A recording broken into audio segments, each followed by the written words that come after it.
A very good afternoon to you. Welcome to the news at 1 and Dominion Television. Ibadan, I am Pat Aito.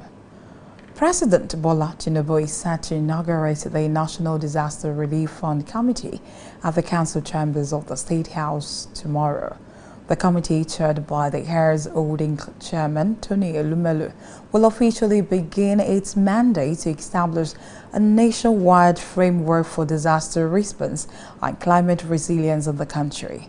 The fund, which will involve participation from both public and private sector stakeholders, will serve as a central repository for the federal government's emergency response resources for disaster management, complementing the effort already been undertaken by the existing emergency management agencies.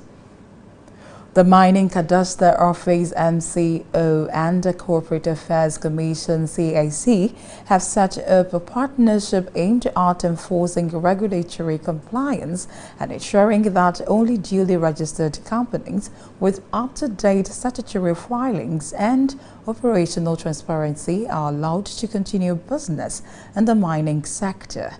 This was disclosed in a statement signed by MCO Head of Press Okeke Grace Amara, stating the partnership was discussed during a courtesy visit by the CAC Registrar General Uzaini Magaji to the MCO Director General Obadiah Unkom at the agency headquarters in Abuja.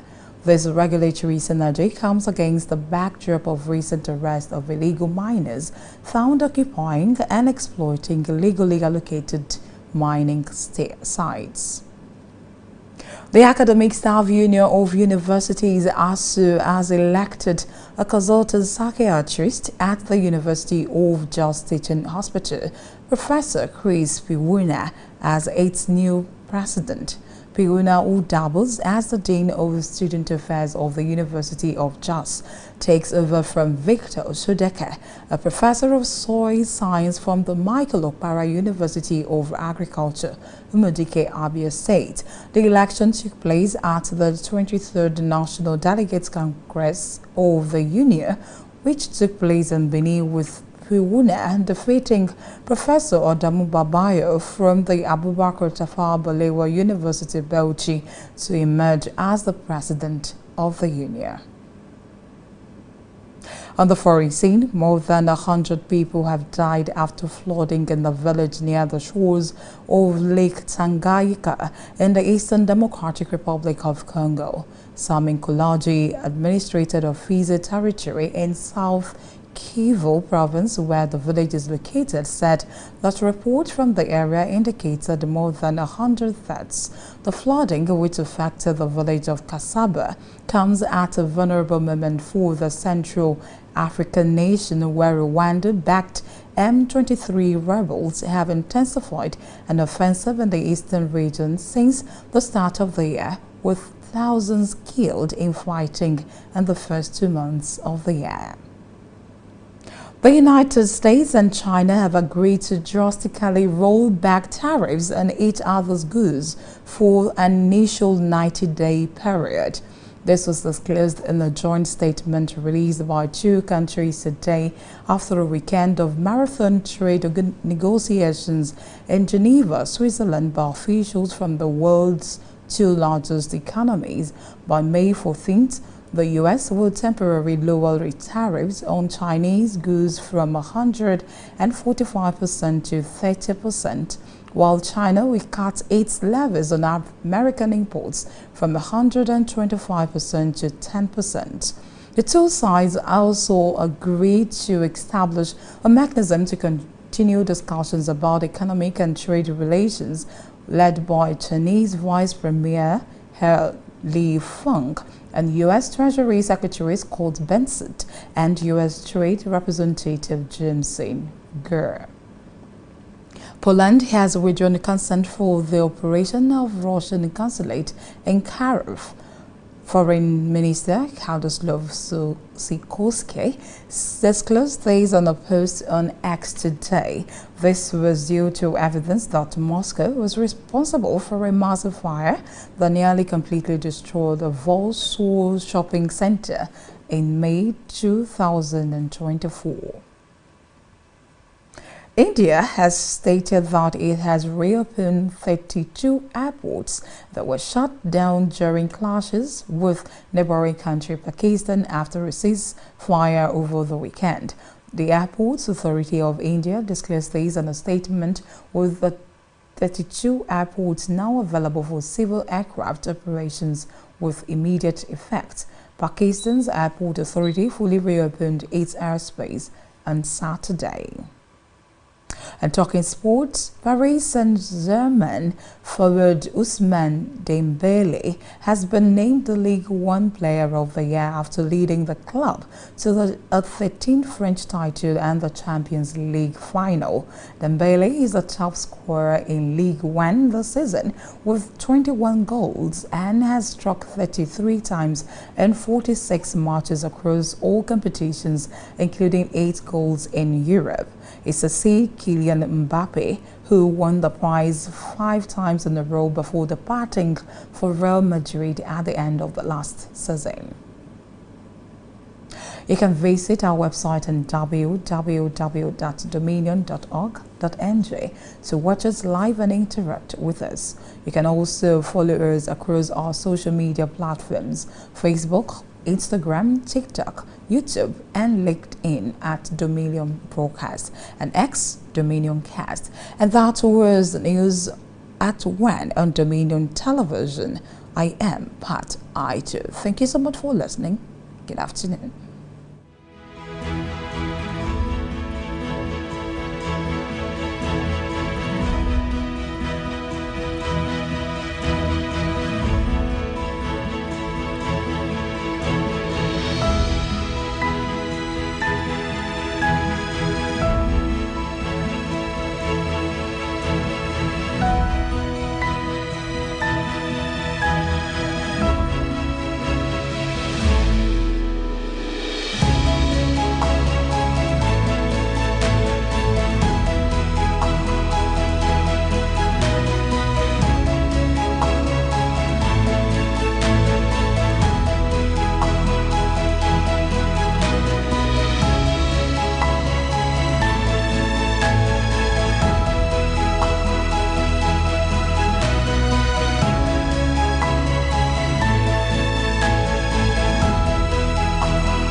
káàsán o, ìròyìn àgbáyé ló ń dé sétí ìgbọ́yín láti iléeṣẹ́ móhùnmáwòrán Dominion tá a kalẹ̀ sí agbègbè Ìyàgànkú nìbàdàn nílé Olúyọ̀lé. Abọ́ládé Sodiq Abíọ́lá lórúkọ mi.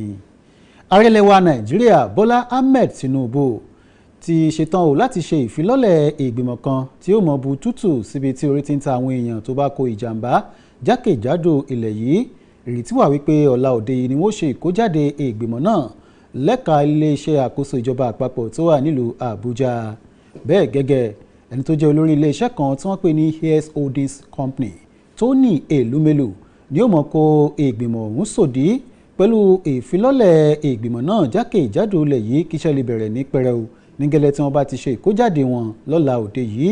Wọ́n wá fi kún pé àtijọba àpapọ̀ àti àwọn iléeṣẹ́ aládàáni ni wọ́n fi ìgbànúkòóso ṣe ọ̀já tí wọ́n fọwọ́sowọ́pọ̀ láti rí dájú wípé wọ́n gbọ́ bùkátà àjọ náà láti lè mọ bu tútù síbi tí orí ti ń ta àwọn èèyàn tí ìṣẹ̀lẹ̀ pàjáwìrì tàbí tí ìjàmbá bá kọlù lórílẹ̀‐èdè wa Nàìjíríà ní àyín. Bákan náà ẹ̀wẹ̀ nínú ìròyìn míì lọ́sàn-án tòní gẹ́gẹ́ bí wọ́n ti ṣe kọ́jáde iléeṣẹ́ tó mójútó ìwakùsà àti ohun àlùmọ́ọ́nì inú ilẹ̀ lórílẹ̀‐èdè wa Nàìjíríà àti àjọ tí ń fún àwọn iléeṣẹ́ lóǹtẹ̀ nílẹ̀ yìí Corporate Affairs Commission CAC òun ni wọ́n ti ṣetán báyìí láti jùmọ̀ ṣiṣẹ́ papọ̀ lójúnà àti mójútó bí wọ́n ti mọ yọ̀ǹda ìwé àṣẹ fún àwọn iléeṣẹ́ ìwakùsà àti ohun àlùmọ́ọ́nì ilẹ̀ lórílẹ̀‐èdè wa Nàìjíríà kí wọ́n lè yọ kànda kúrò nínú ìrẹsì àwọn iléeṣẹ́ kan eléyìí tí wọ́n ṣe àṣemáṣe tí wọn ò tẹ̀lé lànà àkóyawọ́ lórí ìwakùsà àti ohun àlùmọ́ọ́nì lórílẹ̀‐èdè wa Nàìjíríà. ọ̀rọ̀ yìí ló jẹ jáde nínú àtẹ̀jáde tí ẹni tí í ṣe olórí àjọ tó mójútó ìwakùsà lórílẹ̀‐èdè Nàìjíríà lẹ́ka ìròyìn àti ìkànsáraàlú Òkèkè Grace Amara fi léde lónìí. Ó ṣàlàyé wípé àjọṣepọ̀ tó fẹ́ wáyé láàrin àjọ náà àti àjọ CAC iná ni àwọn ò fi wá egbò dẹ́kun ò fún àwọn ọ̀bàyéjẹ́ tí wọ́n ń gba ọ̀nà ẹ̀bùrú mọ́ wa ohun àlùmọ́ọ́nì inú ilẹ̀ àti kùsà tó jẹ́ ti ìjọba àpapọ̀ orílẹ̀-èdè wa Nàìjíríà ní àyín. Lẹ́nu lọ́lọ́ yìí ọ̀pọ̀lọpọ̀ àwọn ẹni bíi òní wọ́n fi kélé òfin gbé wípé wọ́n lọ sínú àwọn igbó ọba láti mọ kó àwọn ohun àlùmọ́ọ́nì ìjọba àti àwọn kùsà nínú ilẹ̀ lọ́nà tí ò tọ́ àti èyí tí ò yẹ. Agbáríjọpọ̀ ẹgbẹ́ àwọn olùkọ́ láwọn fáfitì nílẹ̀ wa Nàìjíríà ASUU ni wọ́n ti kéde èèyàn sípò onímọ̀ ìjìnlẹ̀ nípa ìrònú ẹ̀dá nílé ẹ̀kọ́ gíga ìfáfitì ìlú Jos tó wà ní ìpínlẹ̀ Plateau ọ̀jọ̀gbọ́n Chris Piwuna gẹ́gẹ́ bí ààrẹ tuntun fún ẹgbẹ́ náà báyìí. Piwuna tó jẹ́ ọ̀gá àgbà lẹ́ka tó mójútó ọ̀rọ̀ akẹ́kọ̀ọ́ nílé ẹ̀kọ́ gíga ìfáfitì ìlú Jos ló gba ìṣàkóso báyìí lọ́wọ́ Victor Ozodeke tó jẹ́ ọ̀jọ̀gbọ́n onímọ̀ ìjìnlẹ̀ nípa ọ̀rọ̀ iyèpẹ̀lẹ̀ nílé ẹ̀kọ́ gíga ìfáfitì ètò ọ̀gbìn Michael Ọ̀para tó wà ní Umudike ní ìpínlẹ̀ Abia. Ètò ìdìbò ọ̀hún ló wáyé o níbi àpérò ẹgbẹ́ ASUU ẹlẹ́ẹ̀kẹtàlélógún rú ẹ̀ eléyìí tí wọ́n ṣe ní ìlú Benin ti ṣe olúlo ìpínlẹ̀ Edo. Piwuna inú fi ẹ̀yìn ọ̀jọ̀gbọ́n Adamu Babayo janlẹ̀. Ẹ̀yìn ọ̀jọ̀gbọ́n Adamu Babayo tó jẹ́ olùkọ́ nílé ẹ̀kọ́ gíga Abubakar Tafawa Balewa ní ìlú Bauchi níbi ètò ìdìbò ọ̀hún. Láti ilẹ̀ òkèrè kò dín ní èèyàn tó lé ní 100 níye o èyí tí wọ́n fara káásá níbi ìjàmbá ẹ̀kún omi kan eléyìí tó wáyé lábúlé kan nítòsí adágún odò Tanganyika lápá ìlà oòrùn ilẹ̀ olómìnira Congo. Ẹni tí í ṣe alámòjútó àgbà ìjọba ẹkùn ọ̀hún Zami Kaloji nínú ọ̀rọ̀ tó fi léde ìyẹn ní ẹkùn gúúsù Kivu ó jẹ́ ó di mọ́mọ́ wípé ọ̀pọ̀lọpọ̀ àwọn abúlé tí ń bẹ ní agbègbè ọ̀hún iná ni wọ́n fara gbá o lákòókò tí òjò ńlá kan ṣẹlulẹ̀ tí ò sì dá bọ̀rọ̀ léyìí tó ṣokùnfà bí àwọn ojúsàn omi ṣe kún ní àkúnfàyà. Ní báyìí wọ́n pé àwọn èèyàn tó lé ní 100 ó náà ni wọ́n ti di aláìsí o látara ìkọlù àjálù ẹ̀kún omi náà. Bẹ́ẹ̀ gẹ́gẹ́ ìròyìn tún fi ìdí ẹ̀ múlẹ̀ o wípé bó tiẹ̀ jẹ́ pé ìpààyàn kẹ̀kẹ́ àti kọ̀bàkùlé ń ṣẹlẹ̀ ní abúlé Kasaba àti àwọn agbègbè míì tó yíká látọwọ́ ikọ̀ ọmọ ogun ọlọ̀tẹ̀ M23 èyí tí ò jẹ́ kí wọ́n lójú oorun lẹ́nu lọ́lọ́ yìí wọn ló tún jẹ́ ohun ìbànújẹ́ pé ìjàmbá ẹ̀kún omi tún dákún wàhálà àti rúgúdù eléyìí tí ń ṣẹlẹ̀ ní agbègbè ọ̀hún torí látìgbà tí ikọ̀ ọmọ ogun M23 ti ń ṣe ṣaka ní agbègbè náà àwọn èèyàn tó lé ní 1,000 kan iná ni wọ́n pé wọ́n ti di aláìsí tí ọ̀pọ̀lọpọ̀ sì ti di aláìnílé lórí. Ẹ̀wẹ̀ ilẹ̀ Amẹ́ríkà àti orílẹ̀-èdè China ti tọwọ́ bọ àdéhùn tuntun o láti mú àdínkù bá owó orí ọjà èyí tí wọ́n fi ń lé owó orí ọjà tí wọ́n kó wọlé sórílẹ̀-èdè ara wọn. Níbi ìpàdé èyí tó wáyé lópin ọ̀sẹ̀ tí a lò tán yìí èyí tó pa àwọn aláṣẹ ìjọba láti ilẹ̀ Amẹ́ríkà àti orílẹ̀-èdè China papọ̀ fún odidi ọjọ́ bíi 2 gbáko ó ní wọ́n ti fẹnu kò sọ̀ọ́dúnrún báyìí. Ìpàdé náà ni wọ́n ṣe ní ìlú Geneva lórílẹ̀‐èdè Switzerland.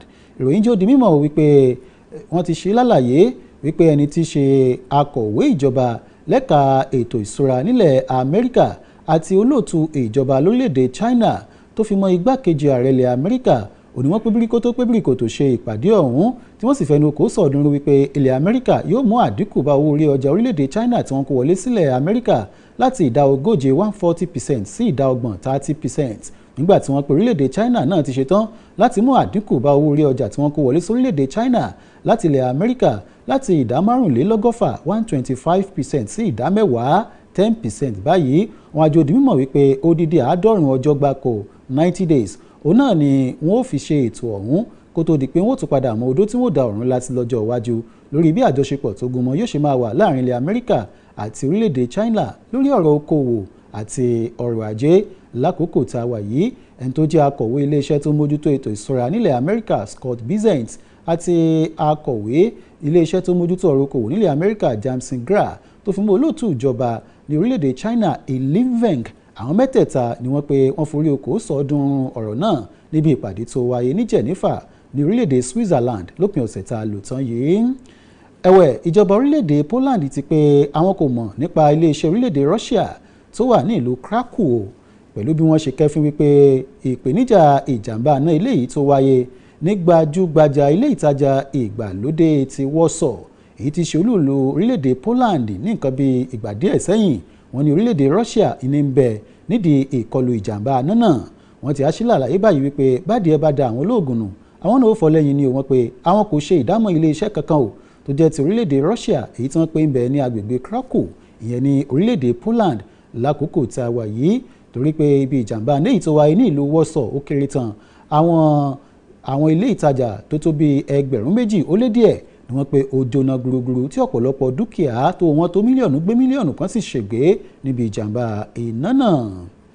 Ní báyìí ìjọba orílẹ̀-èdè India ti kéde wípé àwọn ti ṣí àwọn pápá ọkọ̀ òfurufú tó bí 22 èyí tó ti wà ní títìpa tẹ́lẹ̀ látàrí ogun abẹ́lé tí ń lọ lọ́wọ́ láàrin Pakistan àti orílẹ̀-èdè India. Wọ́n láwọn ti ṣí àwọn pápá ọkọ̀ òfurufú ọ̀hún padà sílẹ̀ o, bó tiẹ̀ jẹ́ pé láti òpin ọ̀sẹ̀ lórílẹ̀-èdè Pakistan ti kéde ń tiẹ̀ wípé ìrìnnà ojú òfurufú ti bẹ̀rẹ̀ padà ní pẹrẹu ní orílẹ̀-èdè Pakistan. Àwọn aláṣẹ àjọ tó mójútó ọ̀rọ̀ òfurufú lórílẹ̀-èdè India ti á ṣàlàyé nínú àtẹ̀jáde tí wọ́n fi léde wípé àwọn pápá ọkọ̀ òfurufú tó bí 22 lẹ́yìn táwọn pé kó wà ní títì pàtẹ́lẹ̀ ìlú ti wà ní sísí sílẹ̀ o fún àwọn onírìn àjò tí wọ́n bá fẹ́ lọ láti orílẹ̀-èdè India lọ sí orílẹ̀-èdè míì lẹ́yìn tí àdéhùn jogun omi ti wáyé láàrin orílẹ̀-èdè India àti orílẹ̀-èdè Pakistan. Ìròyìn lẹ́ka eré ìdárayá. Agbọ́wọ́ iwájú fúnpọ̀ ẹ̀gbá agbábọ́ọ̀lù Paris Saint-Germain lórílẹ̀-èdè Faransé Ousmane Dembélé ó ní wọ́n ti kéde báyìí o gẹ́gẹ́ bí agbábọ́ọ̀lù tó gba àmì ẹ̀yẹ agbábọ́ọ̀lù tó ṣe dáadáa jùlọ nínú ìdíje líìgì orílẹ̀-èdè Faransé fún ti sáà tá a wà yìí. Wọ́n ní báyìí Ousmane Dembélé ló kó àwọn agbábọ́ọ̀lù ikọ̀ ẹ̀gbá agbábọ́ọ̀lù Paris Saint-Germain sòdí gba ife ẹ̀yẹ ìdíje French Ligue 1 fúngbà 13 ní àkókò yìí. Dembélé òun náà sì ni atamátàsé tó mì àwọn tó pọ̀ jùlọ nínú ìdíje líìgì ọ̀hún fún ti sáà tá a wà yìí pẹ̀lú àmì góòlù tó tó bíi àmì góòlù 21 goals nínú ìfẹsẹ̀wọnsẹ̀ bíi 23 tó ti kópa. Bákan náà wọ́n pe àpapọ̀ àwọn tó mì fún ti sáà tá a wà yìí nìkan ó tó bíi 25 nínú ìfẹsẹ̀wọnsẹ̀ 54 tó ti kópa nínú gbogbo ìdíje tó jẹ́ ti Paris Saint-Germain ní sáà tá a wà yìí lápá ilẹ̀ Yúróòpù.